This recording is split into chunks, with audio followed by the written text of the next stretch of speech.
Online ক্লাসে সবাইকে স্বাগতম। প্রিয় শিক্ষার্থী, কেমন আছো তোমরা? আশা করি ভালো আছো। আমিও তোমাদের আশীর্বাদে ভালোই আছি। আমি স্বাগত তরফদার, সহকারী শিক্ষক, টিআইসি মাধ্যমিক বিদ্যালয়, কোচ্চারপুর, ঝিনাইদহ। আমি আজকে তোমাদের অষ্টম শ্রেণীর বিজ্ঞান বইয়ের পরমাণুর গঠন এই অধ্যায় আলোচনা করব। তাহলে কি পরমাণু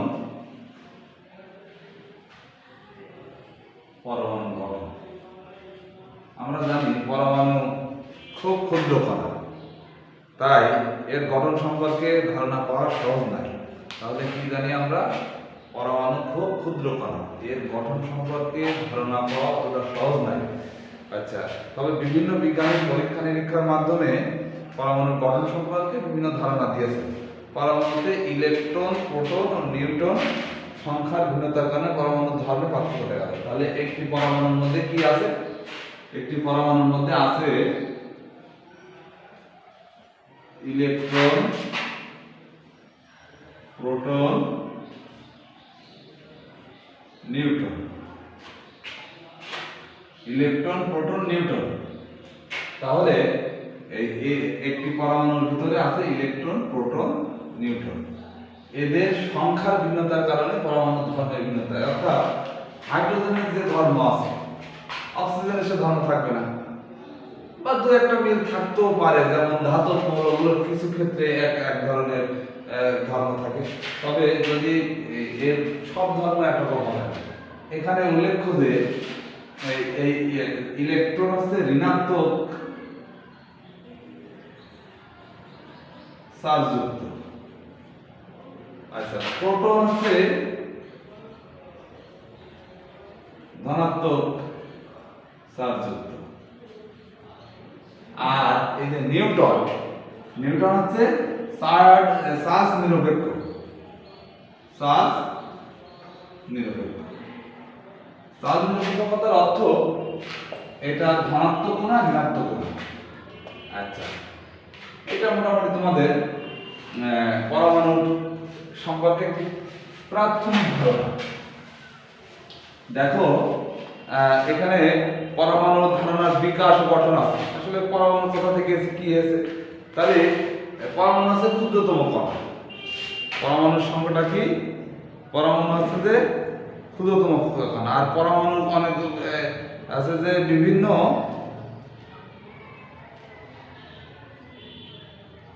এটা অবিভাজ্য। এটা বিভিন্ন বিজ্ঞান বিভিন্ন মত দিয়েছে। তো আমি তোমাদের একটু ধারণা সম্পর্কে না, যে এখানে আছে যে পরমাণুর কিছু আলাদা ব্যাপার আছে, যেরকম পারমাণবিক সংখ্যা, ভর সংখ্যা আর আইসোটোপ। তাহলে কি আছে? পারমাণবিক সংখ্যা,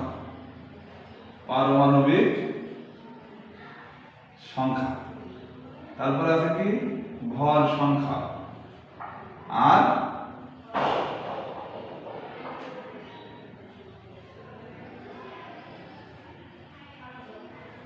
আইসোটোপ। তাহলে পারমাণবিক সংখ্যাটা কি? কোন মৌলের একটি পরমাণুতে প্রোটনের সংখ্যাকে পারমাণবিক সংখ্যা বলে। তার মানে কোন মৌলের একটি পরমাণুতে যে কয়টি প্রোটন থাকবে সেই কয়টি তার পারমাণবিক সংখ্যা তত। আর পারমাণবিক প্রোটন সংখ্যা যা হবে, ইলেকট্রন সংখ্যাও তাই হবে। প্রোটন সংখ্যা যা হবে, ইলেকট্রন সংখ্যাও তাই হবে। তাহলে কি বলছে এখানে বলছে প্রতিটি মৌলেরই আলাদা আলাদা পরমাণু রয়েছে। যেমন হাইড্রোজেন গ্যাসের পরমাণু অক্সিজেন গ্যাসের পরমাণু থেকে আলাদা। একটি মৌলের পরমাণু থেকে আরেকটি মৌলের পরমাণুর মধ্যে আকার, ভর ও ধর্মের পার্থক্য আছে। তাহলে পরমাণুতে ইলেকট্রন ও প্রোটনের সংখ্যা সমান থাকে। তাহলে দেখো, আমরা জানি যে পারমাণবিক সংখ্যা 1 আর হাইড্রোজেনের প্রতীক H, এর পরমাণু সংখ্যা 1। তাহলে এর পরমাণু সংখ্যা 1 মানে এর প্রোটন সংখ্যা 1। আর আমরা জানি প্রোটন সংখ্যা আর ইলেকট্রন সংখ্যা সমান, তাহলে এর ইলেকট্রন সংখ্যাও 1। এখন হাইড্রোজেনের একটি পরমাণুতে একটি প্রোটন আছে, তাই হাইড্রোজেনের পরমাণু সংখ্যা 1। অক্সিজেনের একটি পরমাণুতে কয়টা প্রোটন আছে? আমরা জানি অক্সিজেনের পারমাণবিক সংখ্যা 8। অতএব অক্সিজেনের একটি পরমাণুতে 8টি প্রোটন আছে, তার মানে অক্সিজেনের একটি পরমাণুতে 8টি প্রোটন আছে মানে 8টি ইলেকট্রনও আছে।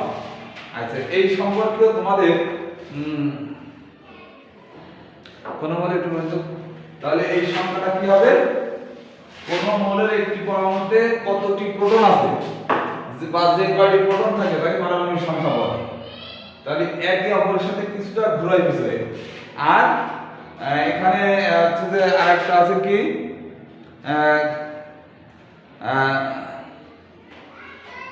এবার আছে ভর সংখ্যা। তাহলে কোন মৌলের ভর সংখ্যাটা কি?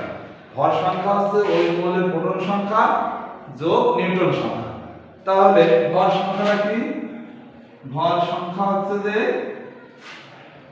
মৌলের প্রোটন সংখ্যা যোগ নিউট্রন সংখ্যা। হ্যাঁ, প্রোটন সংখ্যা যোগ নিউট্রন সংখ্যা।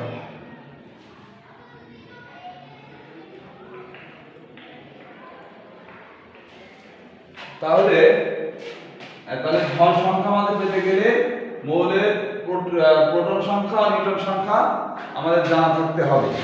অর্থাৎ এখানে তোমাদের একটি অঙ্ক আছে, সেই অঙ্কটা আমি একটু দেখাচ্ছি। যে যেমন অক্সিজেনের পরমাণুতে 8টি প্রোটন আর 8টি নিউট্রন আছে, তাই অক্সিজেনের ভর সংখ্যা 16।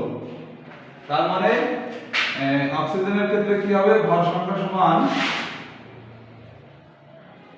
8 যোগ 8, কারণ মৌলের প্রোটন সংখ্যা 8, নিউট্রন সংখ্যা 8, 16। এখন হচ্ছে যে এটা হচ্ছে যে ভর সংখ্যা। দেখো আরেকটি অঙ্ক আছে, কোন মৌলের পারমাণবিক সংখ্যা,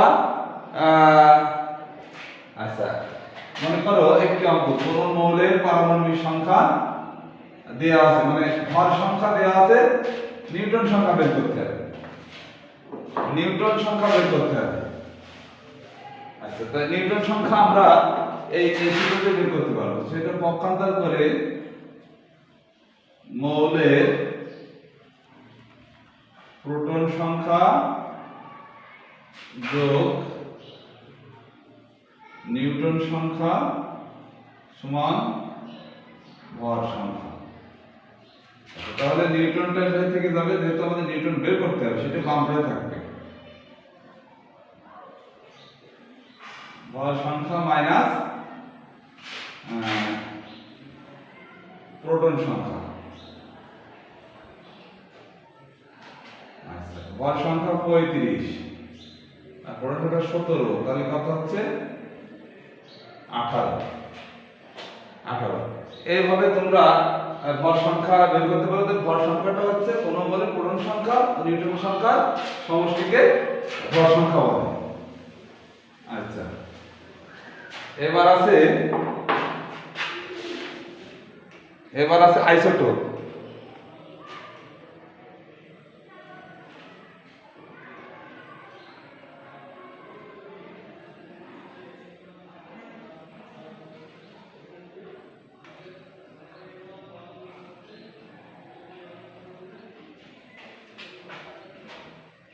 তাহলে কোন মৌলের প্রোটন সংখ্যা ও ইলেকট্রন সংখ্যা সমান কিন্তু ভর সংখ্যা ভিন্ন, তাদেরকে আইসোটোপ বলে। তাহলে আইসোটোপ কাকে বলে? আইসোটোপ যে সব মৌলের ইলেকট্রন সংখ্যা ও প্রোটন সংখ্যা সমান কিন্তু ভর সংখ্যা ভিন্ন, তাদেরকে আইসোটোপ বলে। যেমন হাইড্রোজেনের 3টি আইসোটোপ আছে, সেটা প্রোটিয়াম, ডিউটেরিয়াম আর ট্রিটিরিয়াম। প্রোটিয়াম, ডিউটেরিয়াম আর ট্রিটিরিয়াম। তো প্রিয় শিক্ষার্থী, তোমরা আশা করি কি বুঝতে পারছো, এটা আছে যে পরমাণুর ভিতরের গঠন। এবার আমরা একটা সোডিয়াম সম্পর্কে একটি ধারণা দিই। সোডিয়ামের যে পরমাণুর কক্ষপথ, যে ইলেকট্রন বিন্যাস কেমন। দেখো আমরা জানি সোডিয়ামের পরমাণুর সংখ্যা 11। তাহলে আমরা জানি যে বিভিন্ন কক্ষপথের সমন্বয় কি 2, 8, 1। এইটা হচ্ছে যে সোডিয়ামের ইলেকট্রন বিন্যাস। প্রথম কক্ষপথে 2টা, দ্বিতীয় কক্ষপথে 8টা, তৃতীয় 8টা। যেহেতু এর 8টা নেই, একটা আছে, সেটা আমরা এক লিখেছি। সেটা করি কেমন? আচ্ছা, এই যে কক্ষপথ, এখানে প্রথমে 2টা, তারপরে থাকবে হচ্ছে যে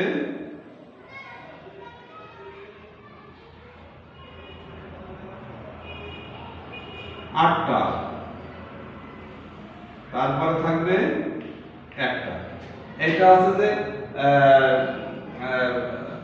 সোডিয়ামের কক্ষপথ, যেখানে দেখা যাচ্ছে যে প্রথম শক্তি স্তরে 2টা ইলেকট্রন আছে, দ্বিতীয় শক্তি স্তরে 8টা, তৃতীয় স্তরে 1টা, যেটা সোডিয়ামের ইলেকট্রন বিন্যাস। একইভাবে লিথিয়ামের ক্ষেত্রেও বা কার্বনের ক্ষেত্রেও দেখানো যাবে। আচ্ছা, আমরা কার্বনটা লিখি, লিথিয়াম যেহেতু 3, তার মানে কি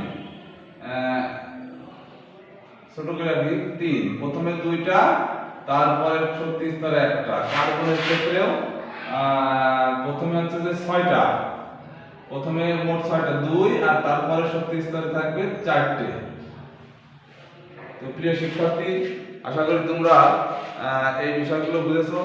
তোমরা এই অধ্যায়ের যে তোমাদের বইতে সিরিয়ালি কিছু